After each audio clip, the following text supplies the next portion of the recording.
கோவை மருதமலை பகுதியில் உள்ள பாரதியார் பல்கலைக்கழகத்தில் ஒப்பந்த பணியாளர்களாக பணியாற்றும் பணியாளர்களின் சம்பளத்தில் 2000 முதல் 3000 வரை பிடித்த கல்லூரி நிர்வாகம். கோவை மருதமலை பகுதியில் உள்ள பாரதியார் பல்கலைக்கழகத்தில் பணியாற்றும் பணியாளர்கள் தொடர்ந்து 3 நாட்கள் வரை தொடர்ந்து மாலை நேர ஆர்ப்பாட்டத்தை அறிவித்துள்ளனர். இதன் 2வது நாள் போராட்டம் நடைபெற்றது. இதன் ஒரு பகுதியாக செய்தியாளர்களை சந்தித்து பேசிய பாரதியார் பல்கலைக்கழக தொழிலாளர் சங்க செயலாளர் ரமேஷ் கூறியதாவது: வேலூர் மாவட்டம் திருவள்ளுவர் பல்கலைக்கழக ஆய்வகத்தில் கடந்த ஜூலை 24ஆம் தேதி பாலியல் சீண்டலுக்கு ஆளான மாணவிக்கு உரிய நியாயம் கிடைக்க வேண்டும். திருவள்ளுவர் பல்கலைக்கழக உள்ளக விசாரணை குழுவிற்கு தற்போதுள்ள தலைமையை மாற்றம் செய்ய வேண்டும் எனவும், 2012ஆம் ஆண்டு முதல் திருவள்ளுவர் பல்கலைக்கழக நிர்வாகத்திடம் அளிக்கப்பட்ட பாலியல் புகார்களை இன்று வரை மோசடியாக முடித்து வைத்து வரும் தற்போதைய தேர்வு கட்டுப்பாட்டு பொறுப்பு அலுவலர் முனைவர் பாபு ஜனார்த்தனன் மீது கடும் நடவடிக்கை எடுக்க வேண்டும் எனவும், திருமணமான சிறுபான்மை இனத்தைச் சேர்ந்த பெண் கொடுத்த புகாரின் மீதான விசாரணையில் பாதிக்கப்பட்ட பெண்ணை விசாரணைக்கு வரவிடாமல் தடுத்து நிறுத்தி வைக்கப்பட்ட புகாரின் மேல் விசாரணையை முழுமையாக செய்ய கோரியும், சென்னை உயர்நீதிமன்றம் 2017ஆம் ஆண்டு அளித்த தீர்ப்பின்படி 2013ஆம் வருடத்திய பாலியல் சீண்டல் குறித்து 10 ஆண்டுகளுக்கு மேலாக இன்று வரை நடவடிக்கை எடுக்காத திருவள்ளுவர் பல்கலைக்கழக நிர்வாகத்தை கண்டித்து கவன ஈர்ப்பு ஆர்ப்பாட்டம் நடத்தி வருகின்றதாக தெரிவித்தார். இந்த பேட்டியின் பொழுது பாரதியார் பல்கலைக்கழக தொழிற்சங்க தலைவர் சாந்தாமணி உடனிருந்தார் என்பது குறிப்பிடத்தக்கது. பாரதியார் பல்கலைக்கழக தொழிலாளர் சங்கமாக வணக்கத்தை தெரிவித்துக் கொள்கிறோம்.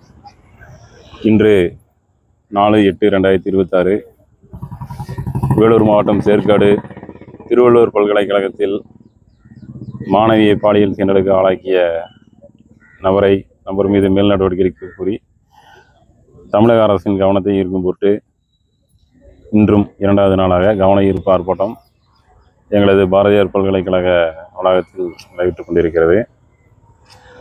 நமது கோரிக்கை முக்கியமாக என்னவென்றால், அங்குள்ள உள்ளக விசாரணை குழுவை உடனடியாக மாற்ற வேண்டும். அவர்கள் சரியாக எந்த ஒரு புகாரையும் விசாரிப்பதில்லை என்பதுதான் முக்கிய காரணமாக இருக்கிறது. கிட்டத்தட்ட 7 பாலியல் புகார்கள் கொடுக்கப்பட்டும் அது சரிவர முடித்து வைக்கப்படவில்லை. அங்குள்ள பொறுப்பு தேர்வு கட்டுப்பாட்டு அலுவலராக இருக்கக்கூடிய பாபு ஜனார்த்தனன் அவர் மீதே பாலியல் புகார் இருந்தும், ஒரு மாணவி அவர் மீது புகார் கொடுத்தும் கூட அந்த மாணவியை புகாருக்கு அழைக்காமல் சாதாரணமாக அந்த புகார் முடித்து வைக்கப்பட்டுள்ளது. அதனால் உள்ளக விசாரணை குழுவை உடனடியாக மாற்ற வேண்டும். அதே நேரத்தில் நேற்று நாங்கள் நடத்திய இந்த கவன ஈர்ப்பு ஆர்ப்பாட்டம் முடிந்தவுடன் அனைவருக்கும் சம்பளம் வங்கியில் போடப்பட்டது.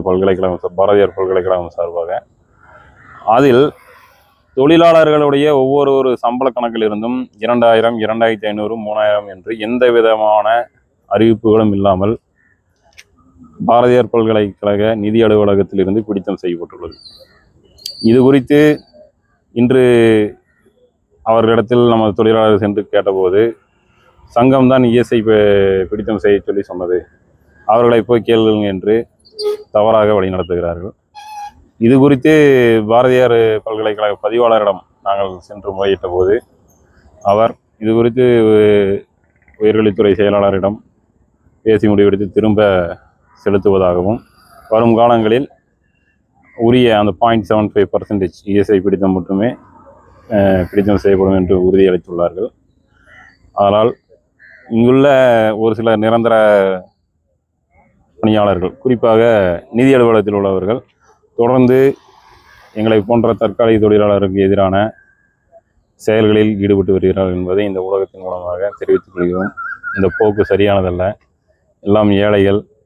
2000, 3000 என்பது அவர்களுக்கு பெரிய தொகை. அதை உடனடியாக பிடித்தம் செய்வது என்பது சங்கம் ஏற்றுக்கொள்ளாது. அதை உடனடியாக திருப்பி வழங்க பல்கலைக்கழக நிர்வாகம் நடவடிக்கை எடுக்க வேண்டும். தவறும் பட்சத்தில் எங்களது சங்கம் பொதுக்குழு கூடி அடுத்த கட்ட நடவடிக்கைகளை அறிவிக்கும். 450 பேருக்கு மேலே பிடிச்சிருக்காங்க. இதில் பார்த்தீங்கன்னா இஎஸ்ஐயில் கவர் ஆகாதவங்களுக்கு சேர்த்து இஎஸ்ஐ டிடக்ஷன் சொல்லி பிடிச்சிருக்காங்க. அது என்னென்னா, ஆரம்பத்திலேருந்தே பல்கலைக்கழக நிர்வாகம் இஎஸ்ஐ பிடித்தங்கள் செய்யவில்லை, இபிஎஃப் பிடித்தங்கள் செய்யவில்லை. அதையெல்லாம் கணக்கிட்டு இஎஸ்ஐ அத்தாரிட்டி நீங்கள் இவ்வளோ சட்டத்தை மீறி இருக்கீங்க, சட்டப்படி இது தவறு, உங்களுக்கு இந்த அபராதம் விதிக்கப்படுகிறது என்றால் அது பல்கலைக்கழகத்தின் தவறு. அதை தொழிலாளியிடம் ரெக்கவரி பண்ணுவது என்பது ஒரு இல்லீகல் டிடக்ஷன், ஒரு சட்டவிரோதமான பிடித்தம், பணப்பிடித்தம், ஒரு உழைப்புச் சுரண்டல் என்று கூட இதை சொல்லலாம். அதை தொழிற்சங்கம் எப்போதும் ஏற்காது என்பதை தெரிவித்துக் கொள்கிறேன்.